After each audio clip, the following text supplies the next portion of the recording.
if the coronary artery clot blocking idea of heart attacks is so full of contradictions, and it only gives us unproven theories and missing pieces for the cause of heart attacks, the question remains, what does cause heart attacks? Go.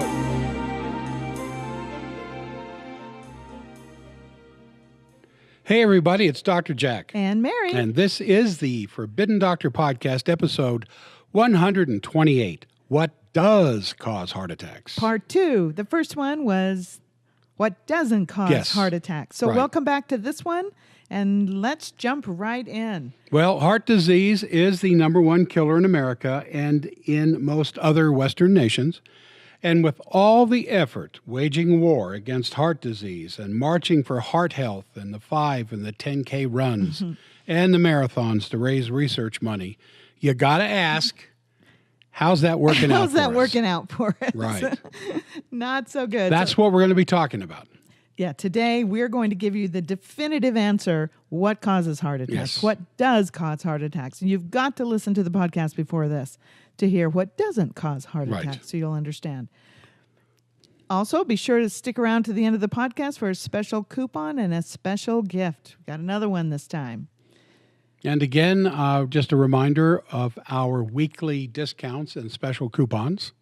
Yep. Just text the word healthy to 41411 and you will be notified of weekly coupon discounts. Yeah. Jack is still on the Doug Stephan Show, the nationally broadcast. Week to week, he still lets me on there. And he's talking a little bit funny today. He had some surgery a couple days ago for those implants, the root canals, and then the subsequent implants. So I'm trying to talk normal, but I might sound a little odd at times. Yeah, just wanted to let you know. Okay, this is super exciting. This is the weekly feature of Forbidden Secrets They Don't Want You to Know. These are the secret things they keep from you, the dumb things they tell you, and the really important things they know nothing about. 2 podcasts ago, we did an entire podcast on Lyme disease. Yes. And unfortunately, I did not see this article before then, but I just have to do this quick follow-up. This poor lady, what's her name? Boy, I should know. Anyway, she's the Real Housewives. This was in People Magazine, her battle with Lyme disease. So I do want to give People Magazine credit for this because I want to show you the things they know nothing about. And if you heard our Lyme disease podcast, this will make a lot of sense to you. In 2000, there's her name, Yolanda Hadid. Her health began to mysteriously deteriorate. Muscle weakness, memory loss, burning, joint pain, and puzzling symptoms. She was initially diagnosed with chronic fatigue syndrome, where that's what they diagnose everybody is at today. And she said, but I didn't really buy it. She was too sick. She was 53 then. Intuitively, I knew something was really wrong. And then what's important here is that she says she doesn't know when she contracted it. The Lyme disease, which is the bacteria, the bug, Borrelia, we'll show you in just a minute. She started to have really strange symptoms of brain fog, almost mimicking, a brain dysfunction, like dementia or something. Very, very, very scary at her young age. She said, the antibiotics that I thought would be the answer to my prayers are actually making me so sick that I feel as if I'm going to die.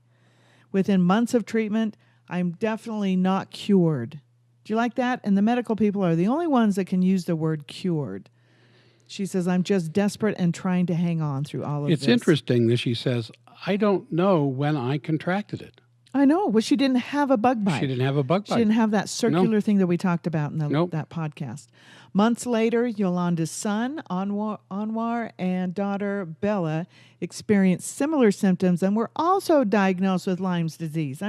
Lyme disease. This is crazy. It's not contagious. No, it's not. If it's gotten through a bug bite, why do the son and daughter? Well, we talk about that a lot in our podcast. 2 years after her diagnosis, the pain became so much to handle that she contemplated suicide. So this is serious stuff. This isn't something to be taken lightly. And they've just thrown force and antibiotics on her. And it's so sad, this, as we talked about.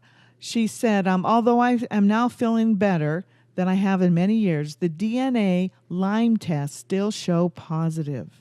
And as we talked about in Lyme disease, this is not true Lyme disease. This is a glyphosate poisoning. It can be. It could be. You're right. Yeah. Well, if she doesn't have a bite, because this right here talks about the potentially debilitating infection is caused by a bacteria called Borrelia. I can't say that. Burgdorferi. That was the name of the guy that found it. Oh, Burgdorferi, of course. And it's transmitted to humans by the bite of an infected black-legged tick. So she didn't get that. How did she get it? Well, that's in the whole podcast, but I wanted to bring this up because they go completely backwards. The things they know nothing about. Here she is saying, I would eat bark for a year if it would save my life. Would she eat liver? Yeah. Why eat bark? Why not just eat some liver? Remember our podcast, Eat It or Take It? Yes. That was 3 podcasts. 3 podcasts ago. Yeah, that's a great one too. You should listen to that. And here she is trying to detox, and she doesn't understand, but it's not her fault, but she doesn't understand. She needs to rebuild. She needs to help out. She needs to rebuild and strengthen her immune system. Not all this crazy detoxing. What does she think she's going to do? Detox that bacteria out of her? I mean, it's crazy if you think about it. It just makes no sense.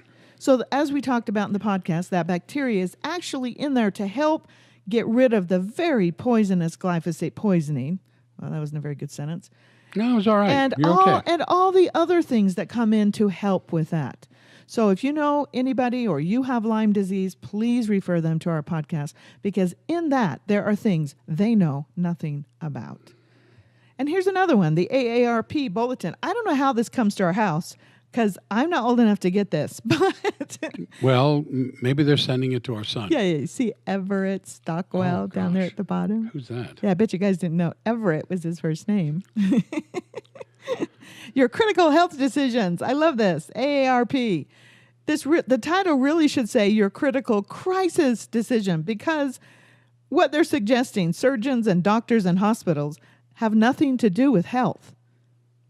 So it shouldn't say health there. You don't go to a surgeon or a doctor or a hospital. Crisis decisions. Critical crisis. Good point. That's yes. a good point, Mary. Yeah, critical crisis decisions. We should go to surgeons, doctors, and hospitals, but not for health decisions, because we don't have healers anymore. Okay? We just have crisis care technicians. That's very good. Okay. Very, very good. First, again, do no harm. Okay, this podcast is brought to you by our famous Ageless Thyroid. We are getting some amazing reviews for this. Here's one that came in just about 2 weeks ago. Taking the biggest difference I've seen in my health since taking the Ageless Thyroid product is my hair. It's growing, it's healthy, and it's no longer coming out in clumps. Oh. But it's not just my hair that's changed. Long gone are the days of heart palpitations. Who knew? Who knew this would help that? Hand tremors or cystic acne. Now, she is giving us before and after pictures of her cystic acne, so I'm excited about this. She said, oh my goodness, I had the worst cystic acne, and the second I ran out of Ageless Thyroid, it came back full force. The best thing, I haven't been on my thyroid medication in almost 8 months. Oh, wow. Yeah, that's the thing I love about this product. Instead of forcing the thyroid to speed up or slow down, it just provides the thyroid with the fundamental tools to work properly. This product has changed my life, has been life-changing. I couldn't live without it. Now, we don't know her. She's from back east. She heard about our podcast. So this is pretty exciting. And the reason I love this, as she states, because you can enjoy the peace that comes from foundational healing rather than the useless frustrations of managing symptoms. And all the thyroid products that we've been able to find, especially on Amazon, they just have herbs in them. Yeah, just force. They don't have the glandulars. So the herbs stimulate and punch, the thyroid. Kick that sleepy, tired thyroid to work. Yeah. No, that's, But it doesn't rebuild. I mean, I don't have any problems with herbs, but it's not food. So the glandulars that we have in here, for which we got kicked off of Amazon for. Yes. So we got yanked off of Amazon because we had glandulars in there. And those are the things that are so critical with this product. That's why it's working so well. Yep. So that's our little commercial. And I've heard this from many of my female patients about hair loss. Yeah. And if you go to forbiddendoctor.com, right there on the landing page, you can get more information about. Yes, and Ageless Thyroid. our son's friend had some severe acne, and when he was on a vacation with him, out going for a week, he gave him major thyroid, and his acne cleared up. And then he gave him the bottle. Our son Rourke gave his friend the bottle, used it all up. He called up Rourke, a month ago, and said, I need more. I need more. Yes, I need more of this. Because people think of it as a woman's supplement, but it's not. No, it's not. No, not at all. This website podcast is not intended to be a diversion away from the current system of disease management. It is our intention to offer a rational and very effective approach to aiding your body in its ability to rebuild and heal. Please be advised that any suggested nutritional advice or dietary advice is not intended as a primary treatment or a therapy for any disease or particular bodily symptom. Nutritional counseling, supplement vitamin recommendations, nutritional advice, and the adjunctive schedule of nutrition is provided solely to upgrade the quality of foods in the patient's diet in order to supply good nutrition supporting the physiological and biomechanical processes of the human body.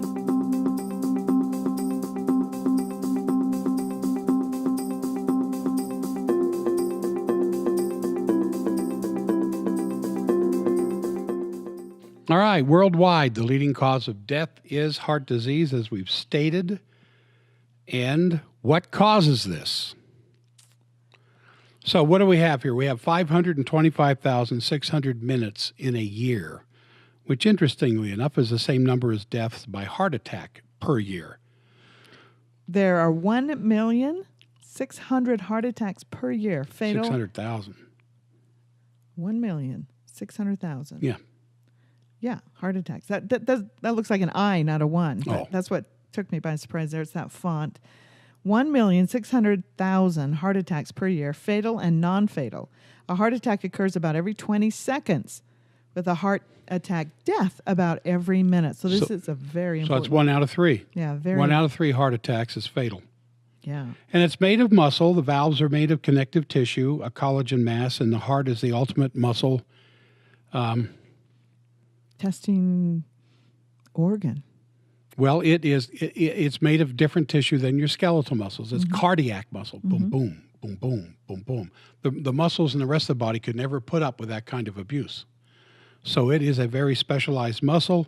We've got about 100,000 miles of blood vessels in our bodies, 60,000 of which are the capillaries, and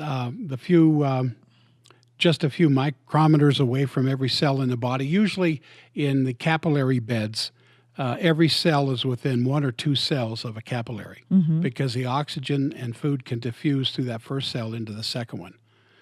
And so 6 quarts of blood are circulated to every cell in every minute. So this is a very effective pumping machine that is going 24/7. And let me show you some of the things the heart does. Your heart beats about 100,000 times in one day and about 35 million times in a year. It's just, you don't even feel this. No, you shouldn't. You should never feel Should never feel your heart. During an average lifetime, the human heart will beat more than 2.5 billion times. It pumps about 800 million pints of blood, or about 1 million barrels in a lifetime, enough to fill more than one oil supertanker. Wow. Blood takes about 60 seconds to circulate throughout the entire vascular system. Wow. The adult heart pumps about 5 quarts of blood each minute, approximately 2,000 gallons of blood each day throughout the body. But a typical athlete's heart churns up about 8 gallons of blood per minute. Wow. Man. And who really believes that drugs and surgery makes this all possible? Yeah. That's a very incredible statement. Yes. Only feeding and rebuilding the heart makes all these things possible. Yeah. Not drugs, not surgery. Those incredible things that the heart does. It's not from drugs and it's not from surgery that makes this possible. 735 Americans will suffer a heart attack during 2017, and 610,000 will die from heart disease, which is 1 in 4 deaths. And now, why is this important? Well, it's because the coronary artery that we talked about in the previous podcast, theory of heart disease and stroke, costs about $1 billion a day without any sign of lessening. And according to the AHA, the American Heart Association, which those stats you just read there, 610,000 people are going to die this year from heart disease. That's just so sad. Well, compared to what? compared to 100 years ago, heart disease was not even in the top 10 causes of death, according to the CDC. Yeah, this is crazy. So we talked about in the last podcast the coronary artery theory of heart disease and the theory of stroke. Yeah. So, and if you Googled heart disease and looked up images on the internet, you're going to see all of what we talked about last week. Those kinds of images. That's all I could find. Yep. I couldn't find any other images. So last podcast we showed the research when careful measurements assessing the oxygen levels of the myocardial cells, the heart cells during a heart attack. When the heart attack is going on, they assess the oxygen. They show no oxygen deficits in an evolving heart attack. Yeah, it's not, the heart attack isn't because your heart muscle isn't getting oxygen. Yeah. The oxygen levels do not change at all throughout the entire event. So it doesn't change during the heart attack. So it isn't oxygen deprivation that causes a heart attack. And then we also showed that your body makes collateral blood vessels around a clogged artery so that arterial plaque rarely causes a heart attack. And it isn't blood clots in the coronary arteries. In fact, the studies show the clots show up after a heart attack. Yep. Because the blood clots are sometimes associated with a heart attack, but in no pathological study has it ever been found in more than 50% of the deaths. In some studies, as much as 60% of heart attacks, no blood clots were found in the coronary artery. And I verified that with a fellow who is a well-trained, well, we talked about it. Yeah, that's our last podcast. Yeah, in our last Gotta go podcast, listen to a that. well-trained cardiac technician. But it's really important, the fact that blood clots sometimes correlate with heart attacks. It does explain why emergency procedures can be helpful immediately following a heart attack to restore the blood flow in the patients who don't have adequate collateral circulation buildup, that collateral blood vessels to that part of their heart. Remember the Mayo Clinic study that we talked about? Last time. That only patients who benefit from bypass and stents are the most critical acute patients. Yeah. So none of those things we established last time are the cause of heart attacks. And remember old Bill, William Broyles, and his refusal to do any more bypasses and statin drugs? So if the coronary artery clot blocking idea of heart attacks is so full of contradictions, and it only gives us unproven theories and missing pieces for the cause of heart attacks, the question remains, what does cause heart attacks? Aha, so here is the heart and core of our podcast. So we're going to start off with the risk factors. Okay? So regardless of what causes heart attacks, you have to consider the risk factors most associated with heart disease and heart attacks. And according to the American Heart Association, now this is what they say. This is not necessarily what we agree with, but it's what they say. Number 1, they're being male. Number 2, having diabetes. Number 3, smoking cigarettes, those nasty cigarettes. They always throw those in. And what we think is the most important, experiencing chronic physiological and psychological. Well, physiological maybe too, but psychological is more important, and emotional stress. So that poor guy, he's smoking. Let's say he has diabetes.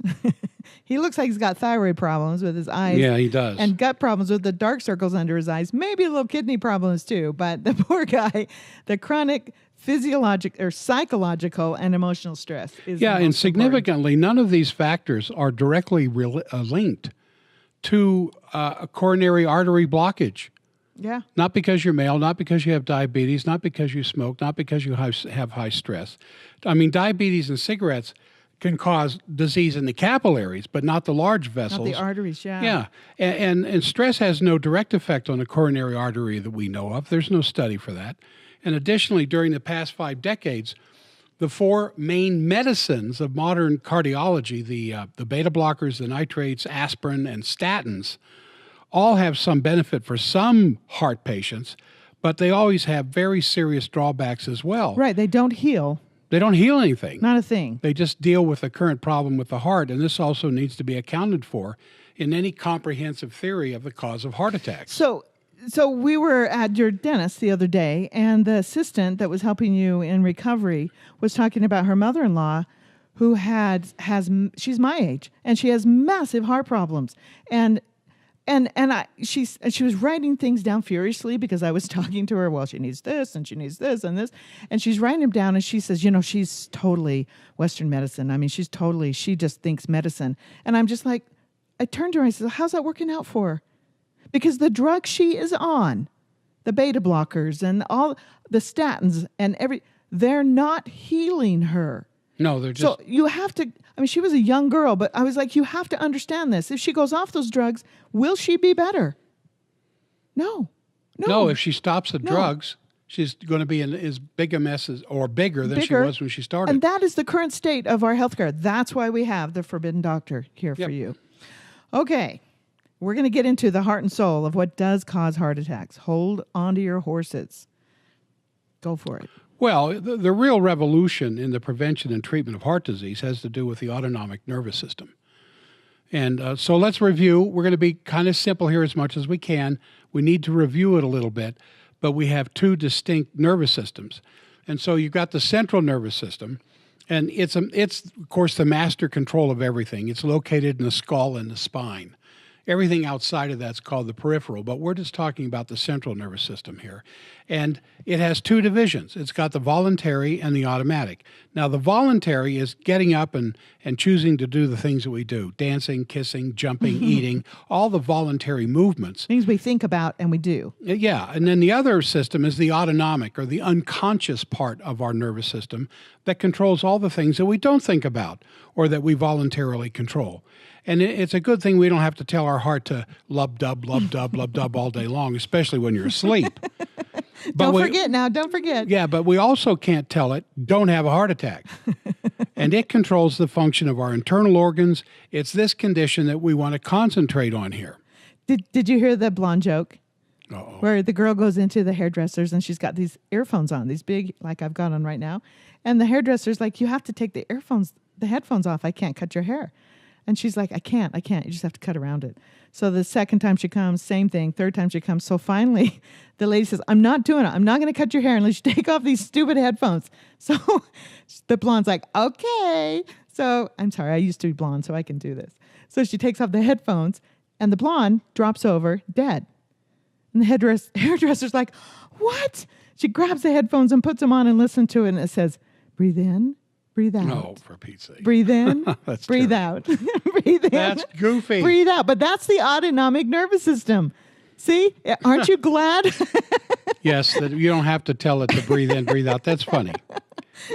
Okay, sorry about that. Okay. Well, the autonomic nervous system, the unconscious part of the control of your body, is divided into two branches, which in health are always imbalanced, but a ready state for one or the other to be operating. You don't have them operating at the same time. Right. And so the sympathetic, or what's known as the fight or flight system, is centered in the medulla of the adrenal gland, which is the interior part, and it uses the chemical adrenaline to tell our bodies that danger is afoot. And it does so by activating a whole series of these chemical responses, the center of which is what breaks down sugar. It's something called the glycolytic pathway. And that accelerates the breakdown of sugar to be used as quick energy so that we can make our escape. If we got to run for our life or jump up in the air or quick move right or left, whatever we got to do, that energy is there because the adrenaline causes the sugar to be released and for the strength to be present. And so when that happens, you stop digesting, because why do you need to digest if somebody's going to kill you? And you stop healing and restoring and repairing. And all the energy all the blood goes to your muscles and your brain and your heart. So you got the energy to move. Yeah. So what if you're in that fight or flight syndrome state all the time? Well, in contrast to that, the parasympathetic branch is centered again in the adrenals, but out in the outer edge, and it uses the neurotransmitters acetylcholine and nitric oxide and some other things as its chemical influence in the body, and it's the rest and the digest arm of the autonomic nervous system. Mr. Cool Dude there. Hey, bro. Hey, bro, what's up? And that's where we are most of the time. is should in the be. parasympathetic, the rest and digest. You think about the old ancestral paleo man, he's most of the time he was bored to tears, and then he had moments of fight or flight or fight. All right.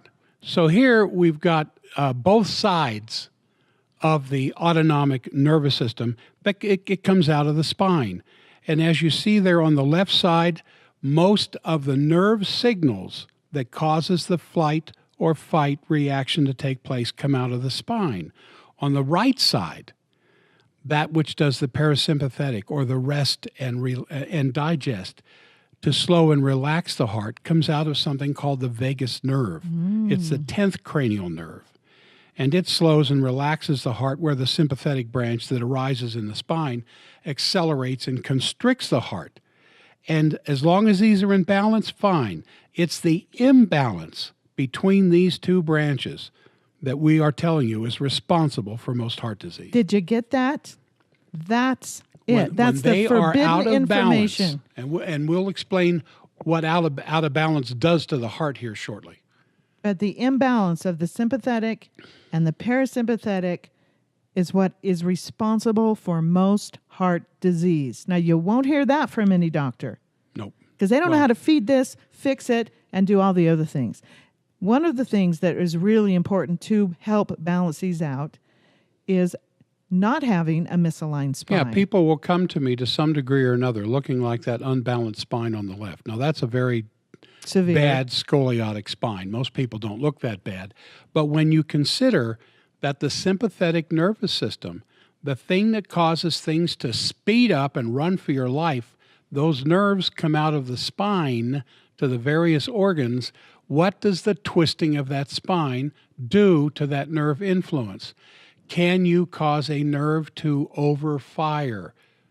Yes, that's the whole concept behind the work that we do in the office. You do that. I don't do that. And so the job, what we do is we bring a spine back into balance. It's amazing how many physiological imbalances in the body, digestion, the cardiovascular, cardiopulmonary, the immune system, sleep, emotional balance, reproduction, have greatly improved because of getting that spine back into balance. You've had people that are suicidal and they come back in, get corrected, and that tendency goes away. A lot of people, too, also have this emotional response after you correct them the first time.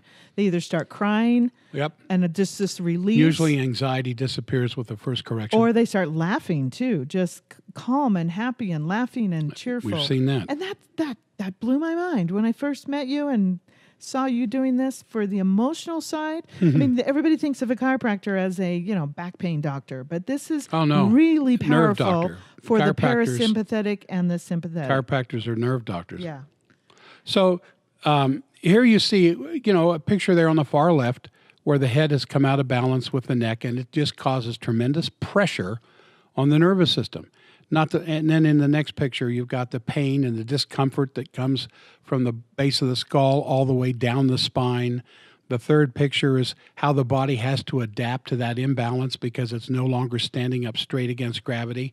And the bottom line here is that this twists the spine.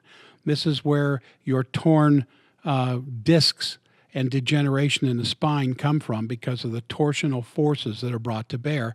That brings an insult to the nervous system. It causes the nervous system, in most cases, to overreact. Sometimes it can underreact, but it's almost always on hyperdrive. Fight or flight. Fight or flight.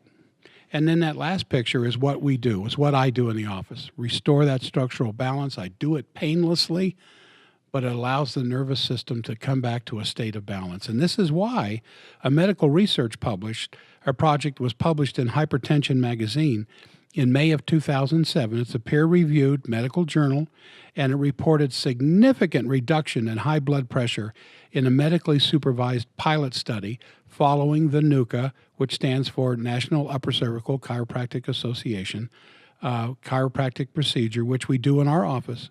You can go to nuca.org.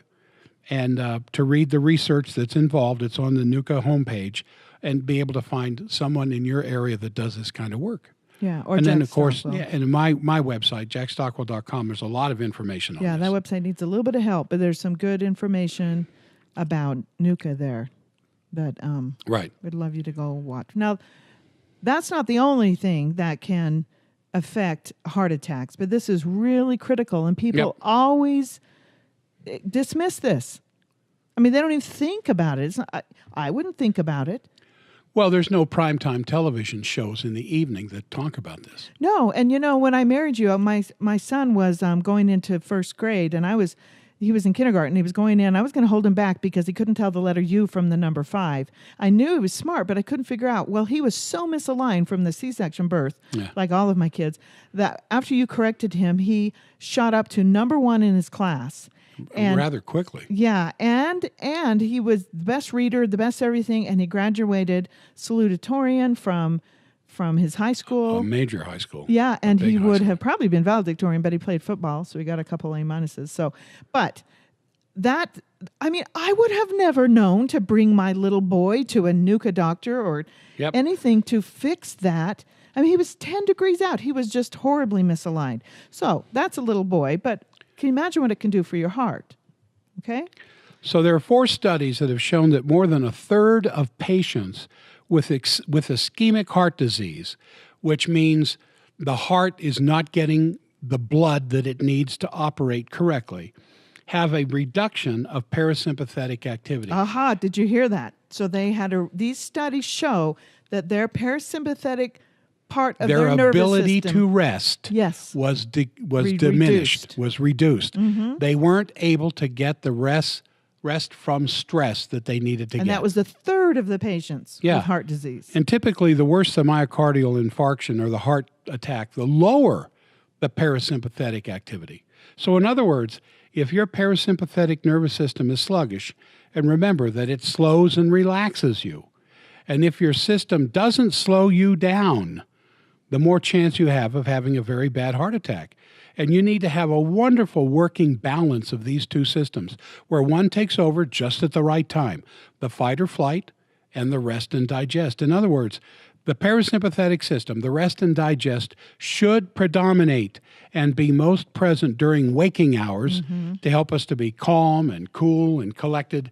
And then the sympathetic should take over when you need it to. But what are we usually? Just tense and stressed and screaming just can't calm down. Yelling and... Yeah, and balance between these two systems takes over when you need the sympathetic or fight or flight system to kick in. Like somebody gave you some bad news, or a nearby dog starts barking, or somebody threatens you, whatever. That's not so bad, a nearby dog's not barking. Depends on the size. It could be a lot worse than that. But the imbalance comes in when the fight or flight doesn't stop, or it doesn't calm down to a normal level, and people just stay on the edge, always under stress, like a type A personality that can't calm down.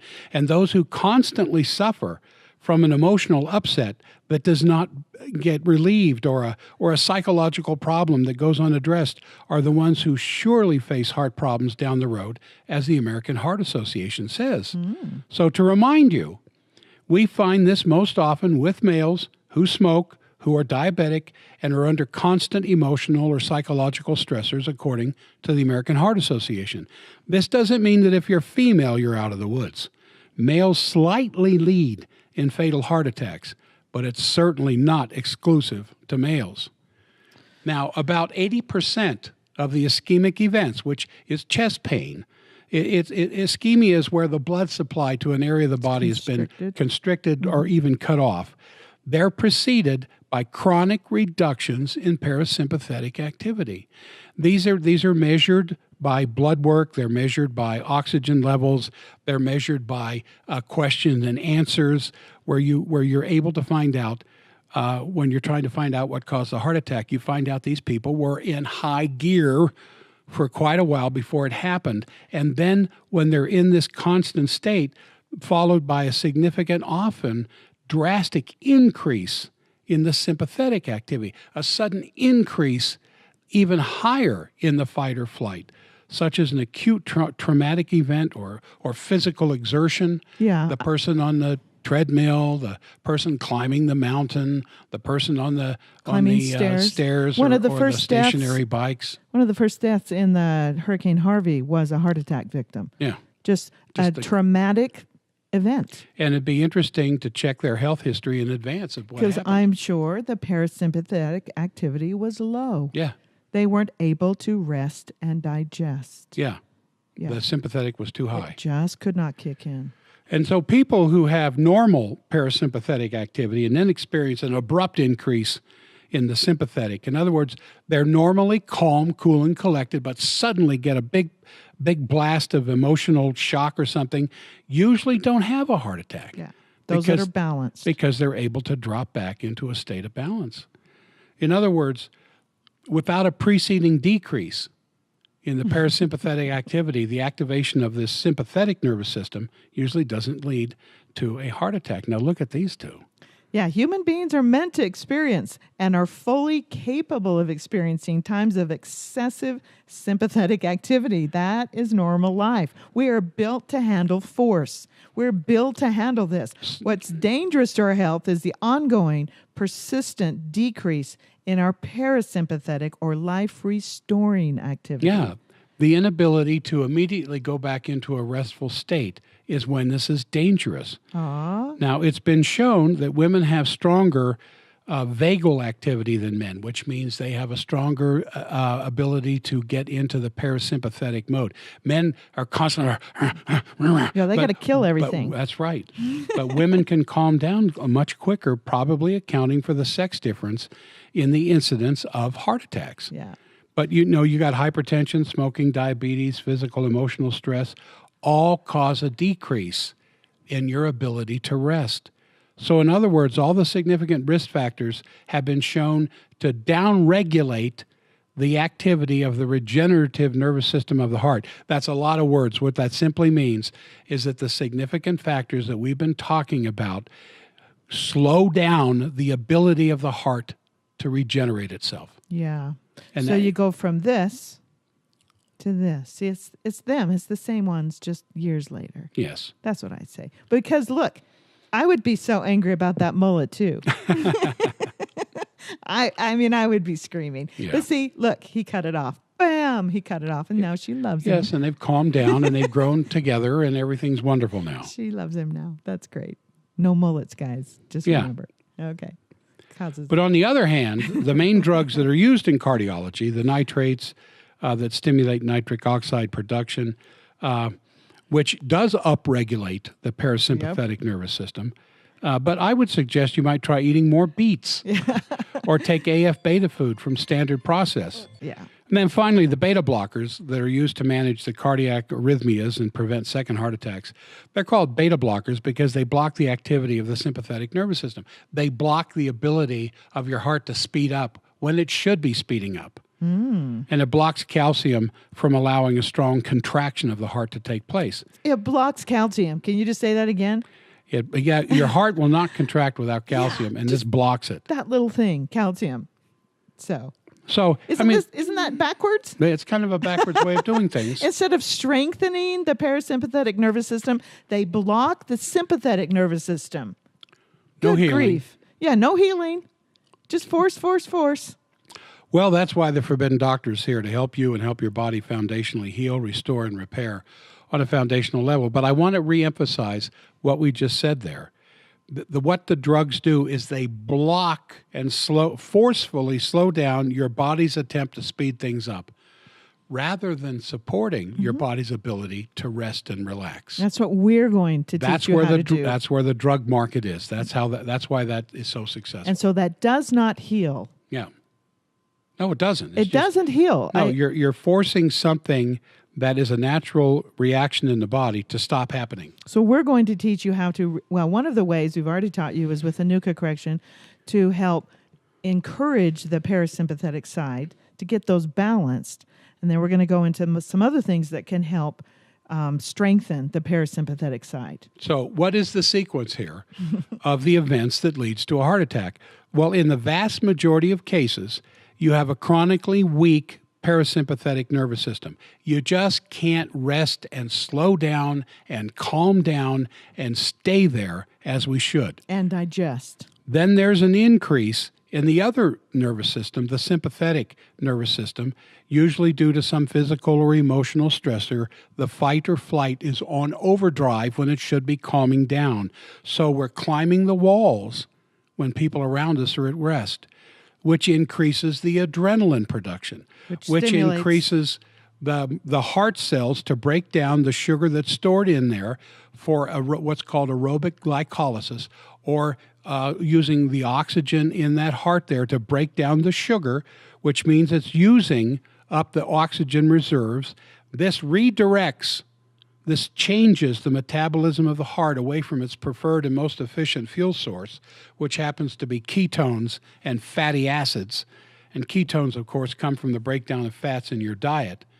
And this explains why heart patients often feel tired before the heart attack, and why a liberal amount of fat, a diet that's a liberal amount of fat and low in sugar is crucial for heart health. And what will they tell you when you have a heart attack? Don't eat any fat. Yeah, that's sad. That's very, very sad. So as a result of the sympathetic increase, it's speeding up, and the resulting breaking down of the sugar, there's a tremendous increase in the lactic acid production inside the myocardial cells. And lactic acid is that stitch in the side when you've been running too far or running too long and you're not used to running, and you suddenly get that stitch in your muscle, that buildup of lactic acid that burns. It can also happen in the heart. And when that happens, you can't move. I mean, you get that cramp in your side and you're doubled over. Well, this mechanism is virtually 100% of myocardial infarctions or heart attacks, with no coronary artery mechanism being required. Wow. In other words, no clot. Did you hear that? It's 100% of heart attacks. No coronary artery involvement there. It's the cramping in the heart. Yeah, the coronary artery takes place during and after the heart attack. You'll see a clot after. But it's the Charlie horse, because the increase in this lactic acid results in the cells less able to contract, and the heart muscle can't contract any more than a Charlie horse in your leg will allow you to run. This causes a buildup of lactic acid in the cells and eventually causes necrosis of the cells, and that's what we call a heart attack. Wow. A Charlie horse of the heart muscle. Yeah. Yeah. Now, that's a good way to put it, a Charlie horse of the heart muscle. We've talked about this with sunstroke. Yep. Where your muscle just can't. And then when you got the beta blockers in there, which can't allow calcium in, and you cramp up like this, bam. Yep. Because that's why he's grabbing his chest. He's right. got pain. Because the medical doctors have done it just backwards. They've tried to stop the sympathetic instead of strengthening the parasympathetic. Right. They've tried to stop the flight or flight rather than strengthen the rest and digest. Yes. Yep. Isn't that incredible? Well, that's where the money is. Well, that's it. That's what does cause heart attacks. Now, there is a clot factor to this, and we want to mention that right now. The plaque that you see in the wall of the artery in this picture didn't form at the time of the heart attack. It's been forming for decades. However, the force of the cramping heart muscle can knock some plaque loose that can cause problems further downstream of that artery. We're not saying that on autopsy of somebody that died of a heart attack, they're not going to find a clot in there somewhere blocking off the heart, but it's getting the cart before the horse, because this is where you have to understand why the plaque got there in the first place. It was healing and sealing a ripped and torn lesion in that artery, and this happened because of continual inflammation from high insulin levels in most cases. And that's, of course, due to a high sugar intake in the diet. So it's sugar that causes this plaque to build up. Well, people think Not they're doing their fat. body good with a low-fat diet, but low-fat diets almost always require high sugar to make up for the loss of the rich taste of the fats. So low fat equals high sugar. Absolutely. So if you see something that says low fat on it, you know it's high sugar.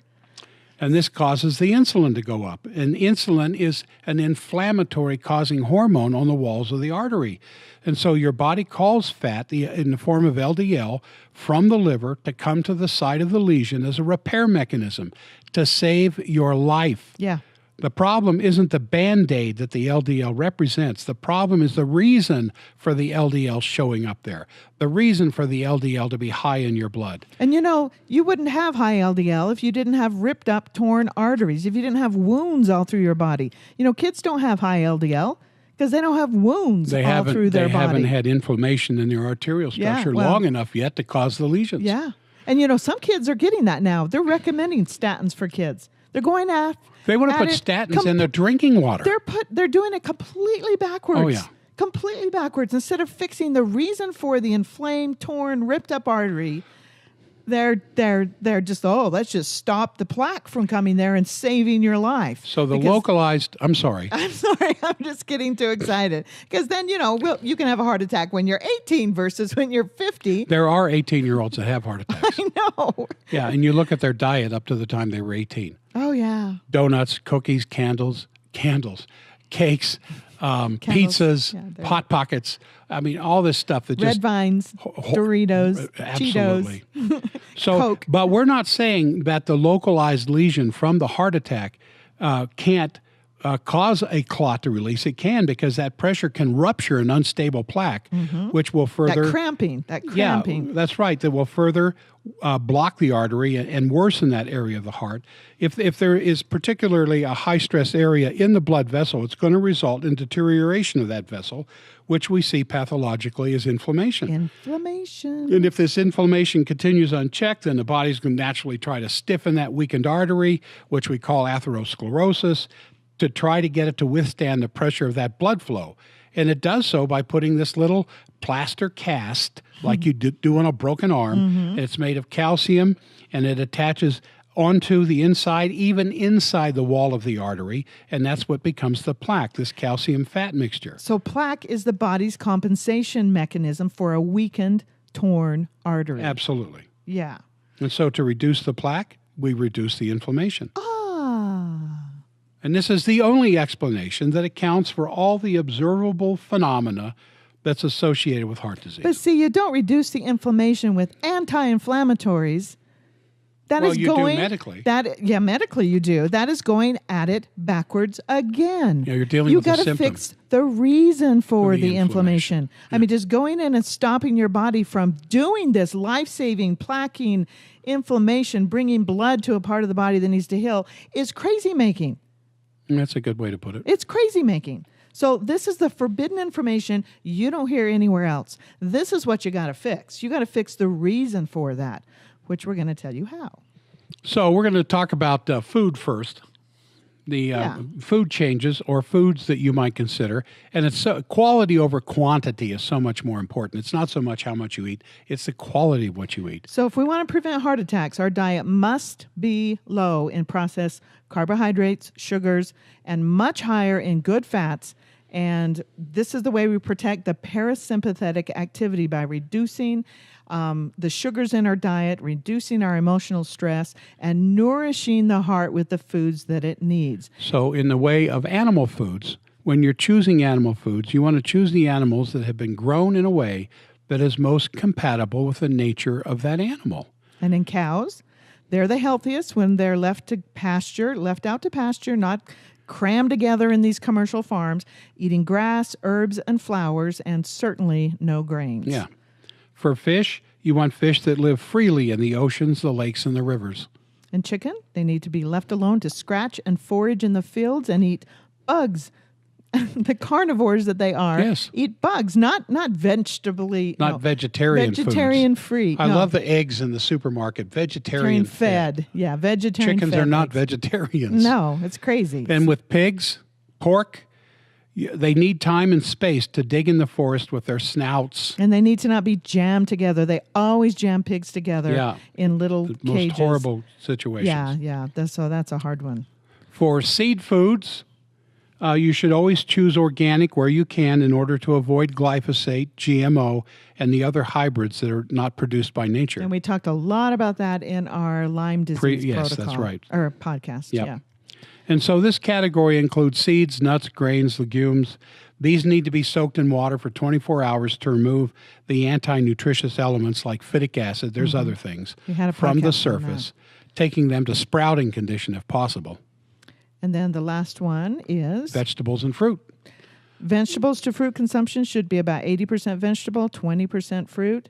The good vegetables are green leafy vegetables, which have the calcium in it to keep your heart contracting.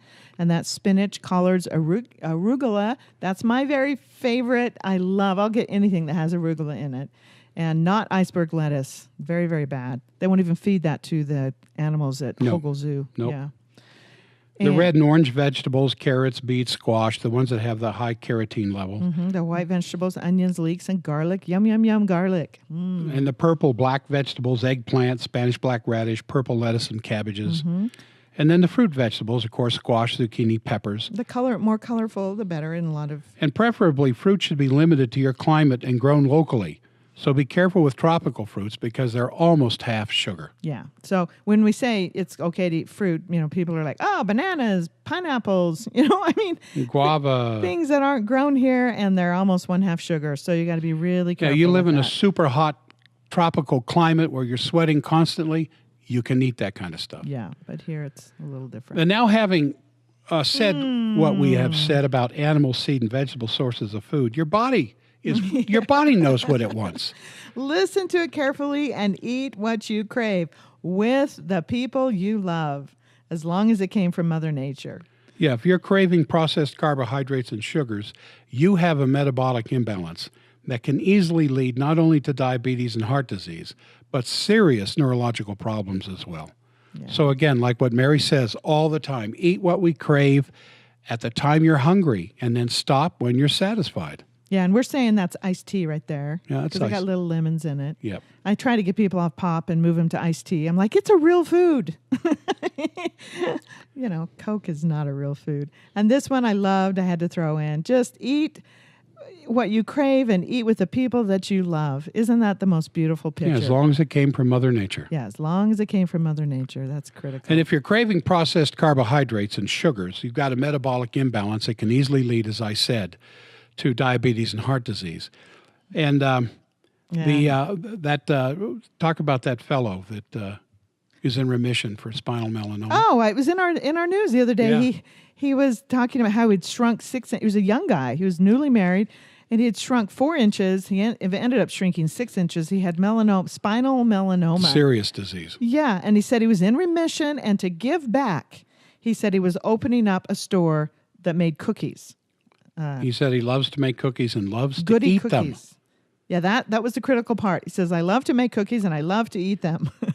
and then that fellow where we went to his funeral and his wife was talking about his favorite saying was that a balanced diet was a cookie in each hand. And he died of a heart attack. He died of a massive heart attack. Yeah, that was a waitress in a restaurant, and it was her husband. And Yep. She was all upset one day, and she told us, and we went to his funeral, and that was the big thing. A balanced diet is a cookie in each hand.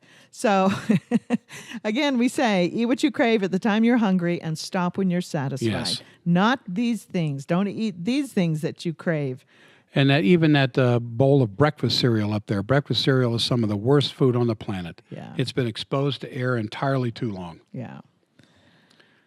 And we went over this a little bit last time. This is the forbidden information. In fact, it's so forbidden in that it can help you, it can prevent you never having a deadly heart attack. That we're not going to tell you anything about it.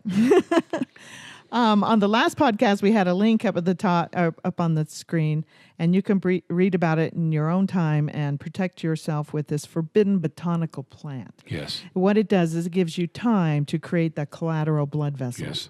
And we talked about that pretty extensively in the last podcast. I'm not going to go over it again because it scares us. Oh. So if you want to learn more about... You can Google those words there, cobain or G-strofanthin, and learn a lot more about them. Yeah. Go to our And then last podcast. here is part of our library that we really like, Dr. McBride's Heart Book, Put Your Heart in Your Mouth. This will blow all the things out of the water that you've learned about heart disease. Yes.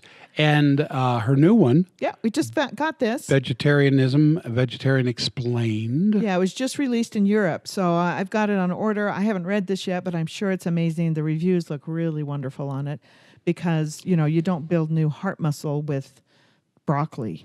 You need fat and protein. And then one of the ultimate cookbooks you should have in your possession, Yeah. Nourishing Traditions.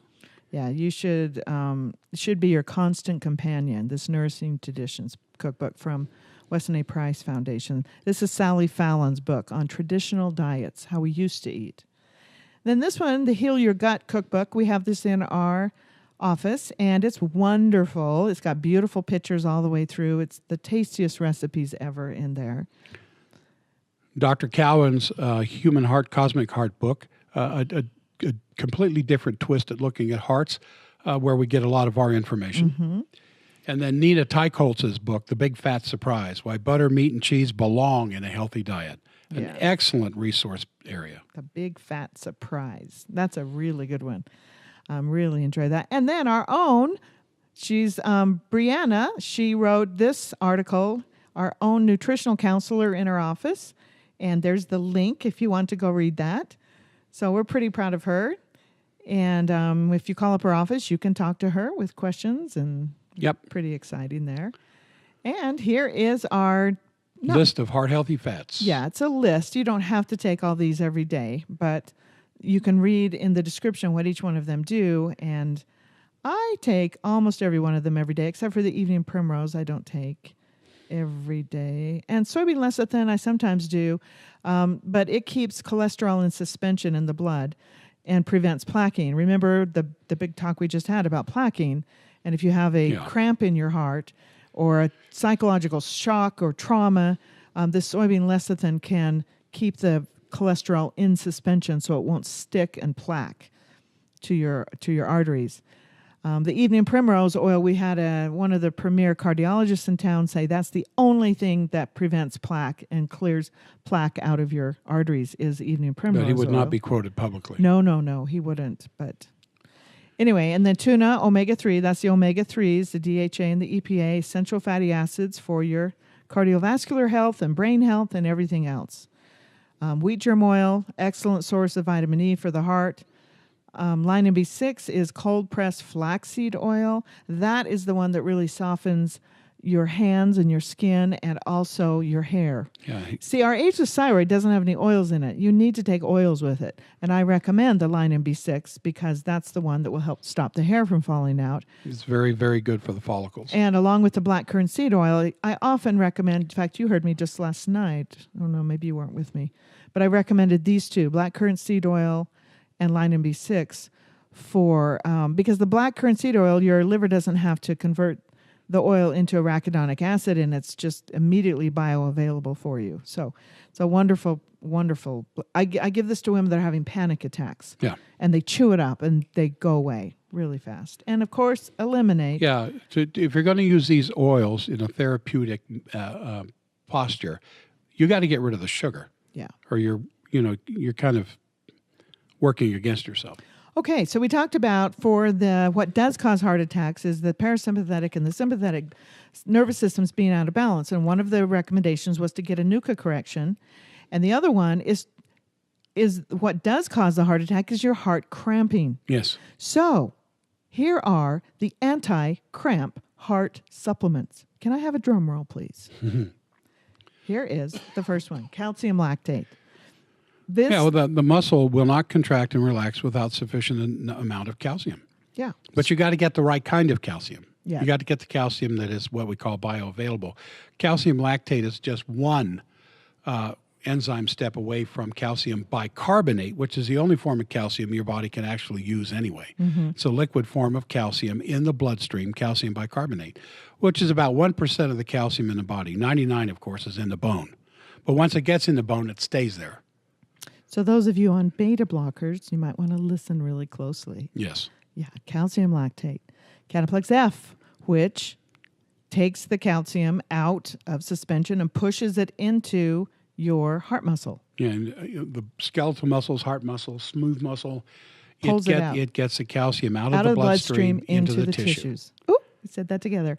My daughters will not be without Cataplex F for the cramping of menstrual cramps. Yes. They have a little bottle of that in their purse at all times. Usually you eat enough calcium, so you'll have that in your body, especially if you're a big salad eater and you drink raw milk and that type of thing. But they have Cataplex F with them all the time. And I would recommend if you get the angina that you chew up some Cataplex F. You can also chew up Cataplex E2, which I didn't put on here, which helps is a vasodilator and helps get oxygen into your heart. But as we've talked about, during a heart attack, Mayo Clinic, they have shown that your oxygen level does not decrease During a heart attack. So these are really critical, these two. And then we have food for the heart here in the form of Cardio Plus. Just several ingredients that absolutely help to strengthen, rebuild, and support the function of the heart. Yeah. So those 3 anti-cramp heart supplements should be on your shelves all the time, in your purses, especially the Cataplex F. I think is really, really critical. It's good for restless legs as well. Yeah, very good for that. But we have for podcasts cramping, on this. For any kind of cramping. Yep. Yeah. Okay, guys. So Recap. Let's do a recap. So what does cause most heart attacks? It's a cramp in the heart muscle because of the decrease in parasympathetic rest and digest influence. Yes. The sympathetic and parasympathetic nervous systems need to be in balance. Get a NUCA correction if you're misaligned, lower the sugar intake, and to handle stress a little bit better, we recommend you listen to a series of videos that are free on YouTube of Abraham Esther Hicks. Yeah, we played some of her stuff on Everything is Always Working Out for You podcast. Yes. I think that was 4 podcasts ago, maybe 5. Wonderful, wonderful. That will really help reduce your stress in your life. And then 80% of heart attacks are preceded by chronic reductions in parasympathetic activity. So you think it's important? 80%? You think that's important? Yeah. Yeah. So that's the parasympathetic nervous system, the rest and digest. It's out of balance before a heart attack. So you combine that with a weakened ability to rest with a sudden emotional shock or physical stressor, this can lead to a heart attack. Yeah. Your body does not have the ability to rest. Your heart, your body does not have the ability to rest your heart. Because of the buildup of the lactic acid. Oh, that's right. And that stops the heart from relaxing, and that causes a cramp in the heart muscle. Just like you get a cramp in your leg or your side from a buildup of lactic acid, the same thing happens in the heart. Now, at this point, we do need to mention very clearly this is not the same as our lactic acid yeast supplement that we sell to acidify. That's something completely different. Yeah, it's a yeast to acidify your colon, changing the carbs into lactic acid, so you have a very acidic colon because that's a dirty, nasty place down there. Yeah, it's not in the muscles; it lines the colon. It's totally different. Totally different, completely unrelated. So don't get those two confused. But when you don't have good parasympathetic response, then the lactic acid can build up, and it will cause the heart, keep it from relaxing, and can cause a cramp. So taking the proper calcium, essential fatty acids, and fixing your digestion so you can digest fat and protein to feed your heart is very important. And also the botanical plant called Strophanthus or quibane can give you the time to create the collateral blood vessels to avoid a heart attack. But that's only by prescription, so you've got to talk to an MD about that. Yeah. So I hope that you understand what causes 80% of heart attacks is a weakened parasympathetic nervous system, and 100% of heart attacks are cramps in the heart. And remember, 60% of heart attacks on autopsy, or at least in the cardiac lab trying to recover, did not have a clot in the heart. It was the heart cramp. So we talk about that in the last podcast, what doesn't cause heart attacks. Yes, great length. And this is what does cause heart attacks. Okay, if you would like to find out more about what's going on with you, go to forbiddendoctor.com and take our free symptom survey. And we're getting pretty busy with these. I hope we can keep them free. So, with the new web page, we ought to be even busier. Yeah, so get on there while you can, take the free symptom survey, and you also get a 30-minute free consultation with this. Yes. So if you or your loved one does not believe us, or you would like to find out more about what's going on in your body, go on and take our free symptom survey, and you get a 30-minute free consultation too. And as Mary promised, a closing gift. To be able to afford all the things we talked about, we are giving you another 15% off of any purchase of the products in the Heart Healthy Fats. Use the coupon code HEARTFATS. And thank you for listening to the Forbidden Information. If you like what you're doing in these podcasts, there are several ways you can support us. You can leave a positive review on iTunes or wherever you listen. You can ask us questions and give feedback and comments from numerous places on our website, or even join our family by filling out a symptom survey. And please leave us comments or questions at the end of this podcast. And join us next time for another in-depth discussion of forbidden knowledge. The statements made in this webinar about specific products have not been evaluated by the United States Food and Drug Administration and are not intended to diagnose, treat, cure, or prevent disease. All information provided or any information contained on or in any product label or packaging or this podcast is for informational purposes only and is not intended as a substitute for advice from your physician or other healthcare professionals. We'll see you next week. Next time. Thank you for listening to the Forbidden Doctor podcast. If you are curious about long life energy enzymes or ageless thyroid, you can purchase them without a membership from our website at forbiddendoctor.com or get our enzyme formula from amazon.com by searching the full term Long Life Energy Enzymes. Don't forget to take our obligation-free symptom survey to get a free personalized supplement protocol recommended for you by Dr. Jack, Mary, or one of our qualified nutritionists.